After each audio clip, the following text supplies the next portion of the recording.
Queridos amigos, bueno, quiero comentar una pequeña reflexión, un pequeño artículo que escribí hace unos días y quería darle un soporte audiovisual porque nos quejamos de que la juventud no lee y que es más fácil comunicarnos a través de audio y de video.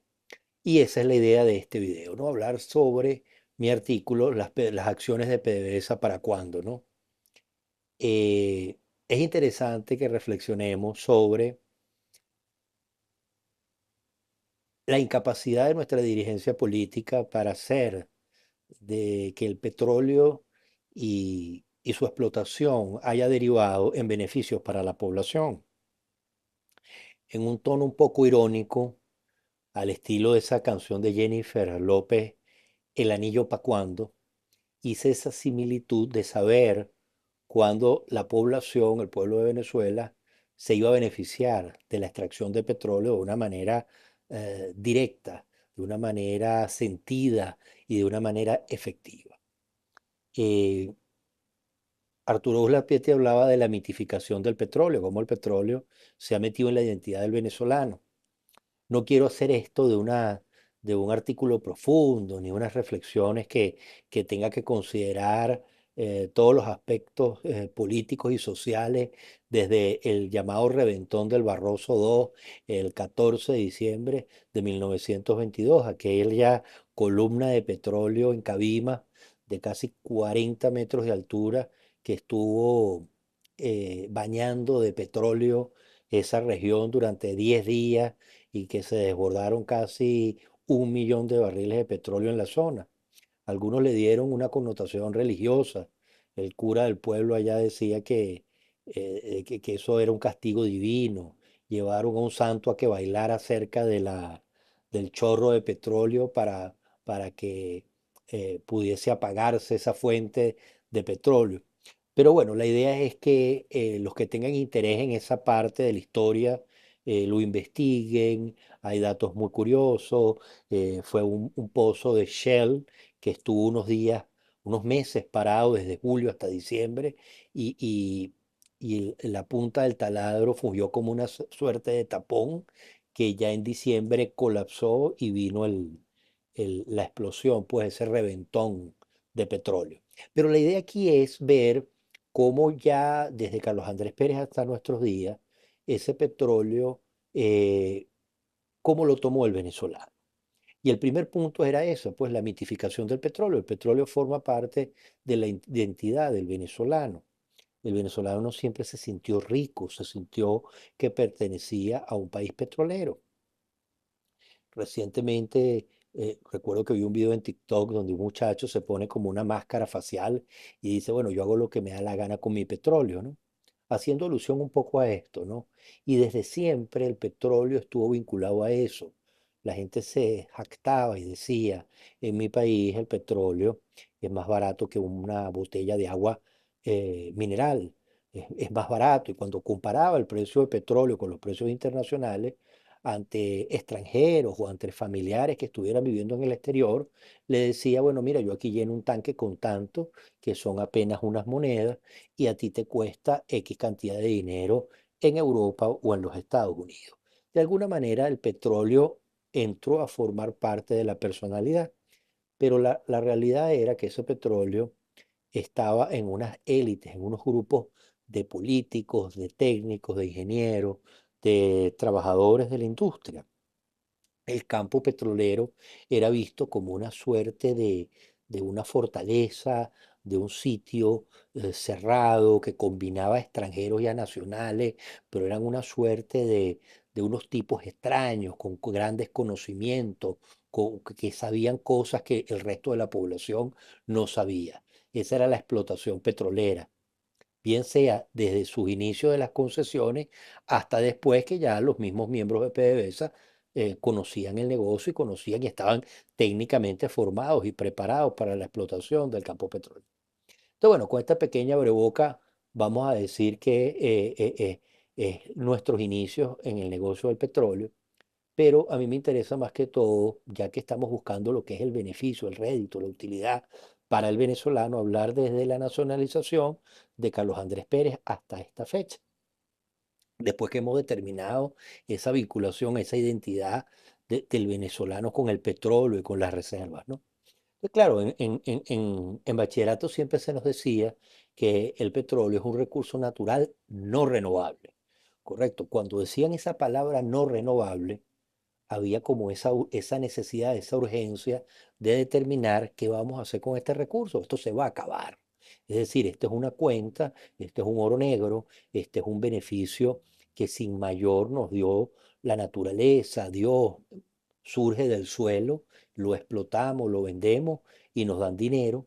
Eso surgen los petrodólares y pareciera que el venezolano no hacía nada, que estaba ese recurso ahí y era explotarlo y ganar dinero. Pero siempre hubo esa connotación de recurso no renovable. Eso metía un miedo en el cuerpo. ¿Qué hacemos con el petróleo? Esto es un recurso fabuloso, pero se acaba. ¿Qué va a pasar después que se acabe el petróleo?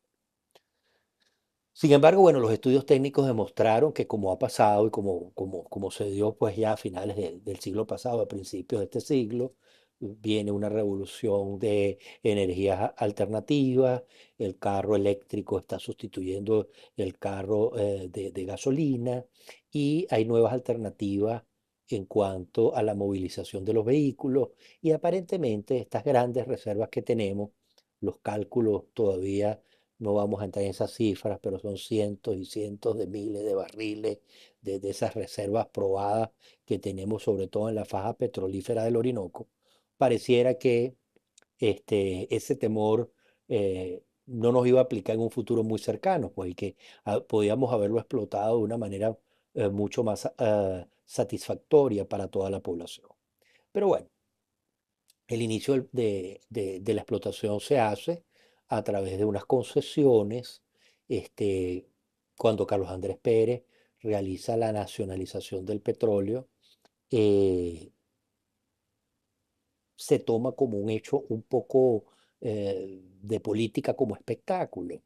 Está la posición de Luis Justiz que decía que no era necesario nacionalizar porque bajo estas concesiones, estas grandes petroleras, prontamente, a partir del año 1983 hasta el año 1999, iban a pasar esos activos a formar parte del patrimonio de la nación y que se tenían que indemnizar. Para aquel momento se dieron aproximadamente unos 1.000 millones de dólares, estamos hablando del año 1976. Este, entonces, eh, pareciera que no era necesario pagar por unos activos, inclusive no teníamos conocimiento de la operación petrolera y la operación tenía que estar en manos todavía de las empresas internacionales y se ha tomado un criterio según el cual esa nacionalización del petróleo, además de ser un poco innecesaria, porque a la vuelta de pocos años todos esos activos pasaban a la nación, este, se nacionalizó algo que ya era del venezolano, porque la concesión, en el contrato de concesión, se delega al ente extranjero la explotación de un recurso que ya era nuestro. Entonces se le dio más bombo y platillo a algo que ya nos pertenecía. Pero el punto es que se nacionaliza la industria, comenzamos a explotarlas nosotros mismos, hacemos unos contratos de operación con esas mismas transnacionales, Shell, todas las que operaban en ese momento, y a la larga vamos asumiendo y vamos asumiendo la operación. Viene la famosa frase de que hay que sembrar el petróleo, hay que diversificarse, hay que buscar qué hacemos con el petróleo. La realidad es que ese petróleo, o lo que se hace dentro del negocio petrolero, es sencillamente ir a comprar refinería. Decimos, bueno, nosotros tenemos una materia prima, lo más inteligente con esa materia prima es ir aguas abajo en el negocio, es decir, vamos a buscar una manera de sacar una mayor rentabilidad. ¿Cómo? Bueno, compremos distintas refinerías. Esa adquisición de esas refinerías y de esos negocios aguas abajo, donde entra también esta empresa que tiene ahorita una cantidad de deuda en los Estados Unidos, Citgo, era ese intento de llegar a todo eso, ¿no? ¿Qué pasa? Evidentemente, cuando tú le dices a una población, ya va, el negocio petrolero no es para comer hoy, es para buscar una alternativa hacia el futuro y realizar unas mayores inversiones, evidentemente que destina recursos que pudieron ir a la satisfacción de problemas reales del ciudadano o a esta cosa que vamos a promover más adelante, que es una distribución de acciones de PDVSA para los venezolanos. En vez de hacer eso, tú dices, ya va, vamos a esperar y vamos a ir a negocios petroleros. Evidentemente, aunque se hacían adquisiciones, en algún caso se, hubo denuncias de cobros superiores por las refinerías a lo que realmente estaban pactados, valores un poco por encima. Evidentemente, dentro de lo que fue el esquema de Cuarta República, el activo se compraba, el activo ingresaba al patrimonio. Esos grupos de técnicos alrededor de PDVSA competían para que su proyecto pudiese ingresar pues a la operación de la compañía y bueno, podían haber algunos intereses subyacentes, hubo denuncias de algunos cobros un poco por encima, pero bueno, al final la refinería entraron y funcionaron a favor del país, pero el punto más allá, pues no vamos a entrar en esa diatriba, si fue, se dieron algunas maniobras o algunos intereses subyacentes. Lo importante es que Venezuela decide sembrar el petróleo se hace a través de adquisición de refinerías en varias partes del mundo. Es decir, se invierte más en el negocio petrolero, pero se saca esos recursos del bolsillo del venezolano. Todavía Venezuela mantuvo durante su era democrática un gran abismo de desigualdad social y un gran olvido del venezolano de a pie, del venezolano del campo, del venezolano agricultor, del venezolano pobre, del venezolano en la barriada venezolana. Y tal vez ese olvido del venezolano versus un desarrollo de una industria petrolera y de cierta infraestructura a nivel de comunicación, a nivel de electricidad, a nivel de autopistas, a nivel de telecomunicaciones, contrastaba con dos Venezuelas. Una Venezuela rica, que participaba del negocio petrolero, elitesca, y una Venezuela marginada, aislada, que veía todo ese negocio desde una grada como un no conocedor de la industria a los verdaderos técnicos especialistas y que le decían, en algún momento llegará el beneficio a ustedes, pero eso nunca llegó. Se instala el proceso de Hugo Chávez, se instala el socialismo, y bueno, para hacer el cuento largo corto, al final todas esas refinerías en distintas partes del mundo se han ido perdiendo por deudas de la compañía, por manejos erráticos, e inclusive, bueno, el último gran tótem que queda, que es Citgo en los Estados Unidos, tiene unos acreedores que están tratando también de apoderarse y controlar la empresa, están uniéndose acreedores del sistema CIADI que han ganado arbitrajes en el Tribunal Internacional de Arbitraje del CIADI y todo esto hace pues que eso sea una gran rémora que tiene Citgo para su funcionamiento en los Estados Unidos, tiene una suerte de protección de un tribunal, pero en algún momento eso está entre una cosa y la otra de que pueda perderse o que quede muy reducido. El punto que nos interesa destacar es sencillamente que surge un boom petrolero, vienen empresas internacionales a explotar con un buen sistema de regalías, viene la política como espectáculo, se hace algo grandilocuente y dice, ahora es un activo que ya iba a pasar a nosotros sobre un petróleo que también era nuestro porque era una concesión que dimos, lo nacionalizamos, pagamos por ese activo que ya estaba en vías de pasar a nuestras manos y decidimos que aquel miedo del petróleo como un negocio, como un recurso no renovable, lo íbamos a diversificar, a sembrarlo a través de una estrategia de adquisición de refinería. Entra el socialismo, a punta de silbato se despiden todos los técnicos de PDVSA, la empresa empieza a decaer de una manera vertiginosa, se pierden las refinerías en el extranjero, lo que se tenía en Curazao, eso está prácticamente abandonado, confiscado, lo que se tiene por acá y por allá, todo eso se pierde y ya esa diversificación no funcionó. Después el negocio per se, que era sencillamente la extracción del petróleo, empieza a declinar hasta llegamos valores de 400.000 barriles por día.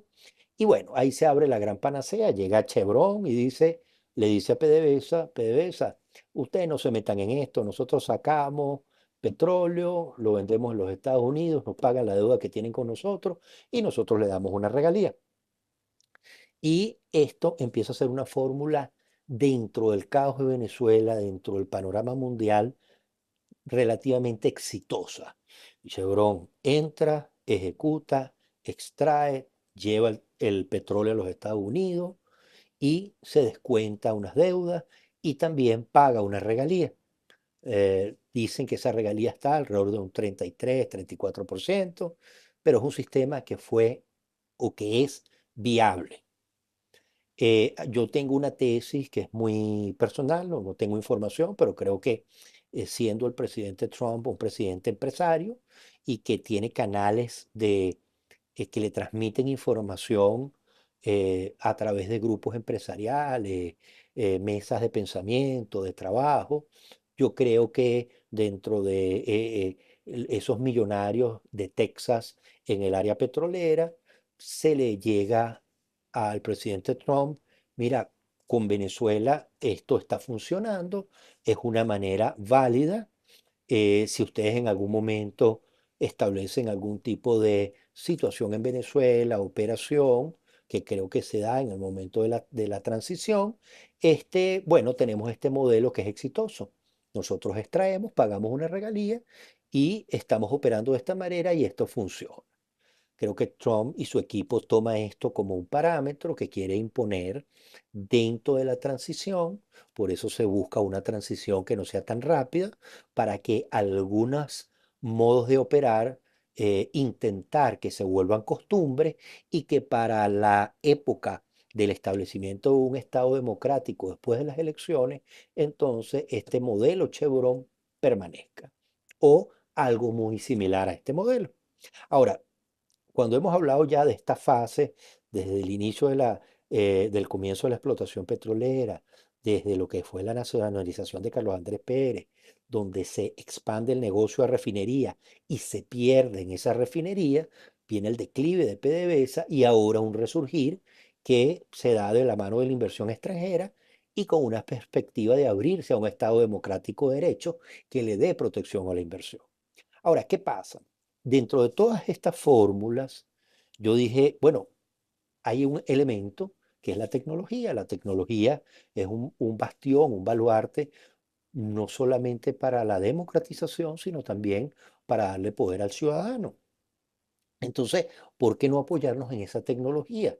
El mundo de las finanzas, el mundo tecnológico y el mundo en general está bajo un proceso que se llama la tokenización de activos.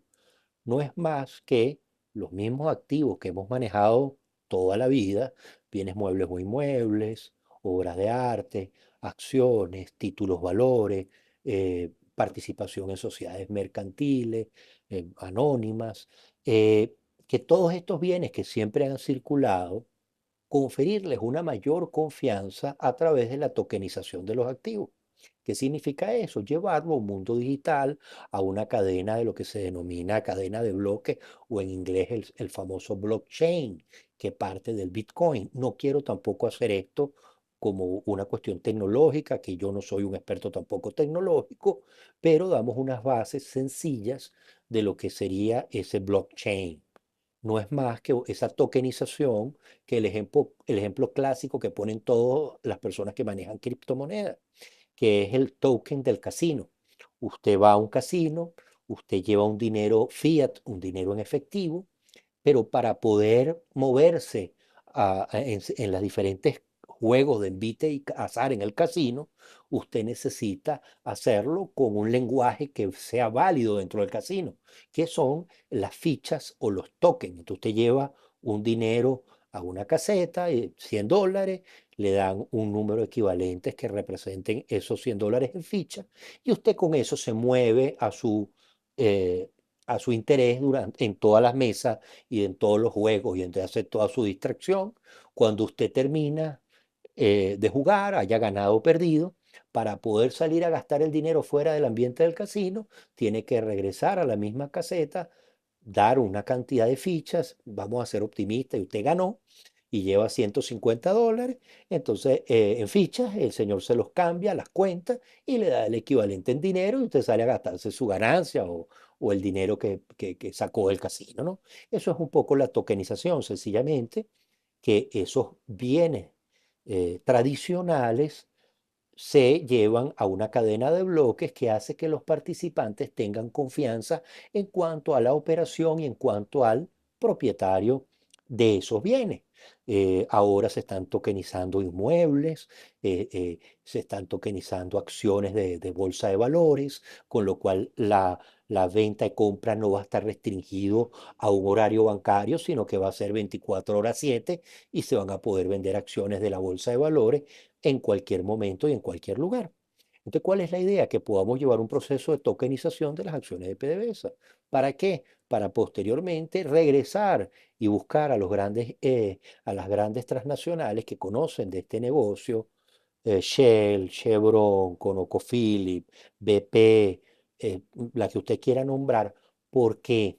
Porque las reservas comprobadas de Venezuela es un crudo pesado, de difícil extracción, que requiere una inversión mil millonaria, muy grande. Y Venezuela no está en condiciones de hacerla. ¿Qué es lo mejor?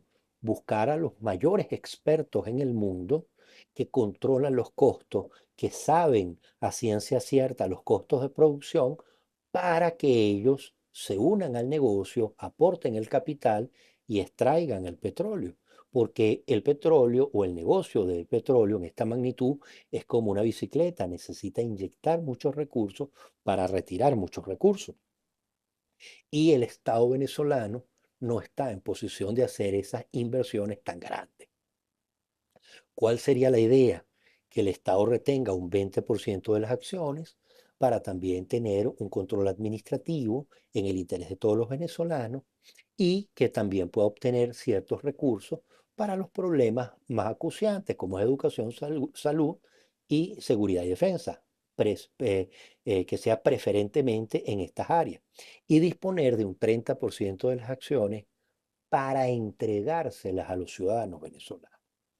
Ok, aquí hay algunas ideas, que esas acciones no sean, por ejemplo, transferibles, que se hereden de padres a hijos y que no tengan este impuesto sucesoral para dar un aliciente a que ese sistema hereditario no se vea perturbado por un impuesto sucesoral. Después vienen otros criterios que tal vez habría que someter a referéndum. Si se establece una prioridad sobre personas que tengan bajo su cargo ancianos, niños o personas enfermas, o que se obligue a que se entregue en una primera fase a venezolanos en Venezuela para que esos recursos se apliquen en Venezuela, o a todo el mundo por todo ser venezolano. Posiblemente esos criterios para asignación de esas acciones a los venezolanos se tengan que votar por un referéndum consultivo para ver cómo se distribuyen esas acciones entre los venezolanos. Pero la idea es distribuirlos a los venezolanos. Ahora, ¿qué pasa? ¿Por qué es complicado que este proyecto de asignación de estas acciones y de la titularidad del petróleo de los venezolanos llegue a unas acciones de los venezolanos? Porque tradicionalmente en Venezuela, como en toda Latinoamérica, el liderazgo político se ejerce a través de una suerte de caudillismo. ¿Y qué es el caudillismo? Que yo tengo una visión que es poderosa, que es clarividente y que puede conducir al resto de la nación hacia un mejor derrotero. Esa es la visión del político latinoamericano y en especial también del venezolano. Ese caudillismo viene de Simón Bolívar, Gómez, Marcos Pérez Jiménez, Hugo Chávez, etcétera. Es más o menos una repetición de un gran líder visionario que tiene una gran fuerza moral o una gran fuerza o un gran carisma o un gran arrastre y que puede de alguna manera seducir a la población con ese carácter mesiánico y decirle, yo logro la salida a tus problemas, yo logro que la nación abrace un bienestar. Esa es la línea del caudillo latinoamericano y venezolano. Ahora, ¿qué pasa? Cuando tú asignas las acciones al ciudadano común, se rompe ese criterio. Entonces el líder no es omnipotente y dice yo tengo la salida, sino que dice yo pongo unos recursos en tus manos y tú resuelve con esos recursos si quieres prepararte mejor, si quieres estudiar algo, si quieres invertir en algún activo en tu propio negocio, si quieres invertir en una tecnología que te ayude a manejar tu negocio. Entonces, claro, tú trasladas la confianza al ciudadano para que el ciudadano con mayores recursos solvente sus problemas. Entonces, ese es un poco el cambio de paradigma del líder mesiánico al líder que dice, yo no sé cómo se va a resolver los problemas de los venezolanos, pero yo estoy dando estas herramientas, es decir, yo mantengo bien los hospitales, yo promuevo la educación para los más necesitados de una manera más accesible y yo asigno estos recursos a través de unas acciones y el pueblo irá sacando sus cosas adelante. Eso no es, parece compatible con el liderazgo mesiánico venezolano, que siempre nos ha llevado y que siempre nos ha dominado.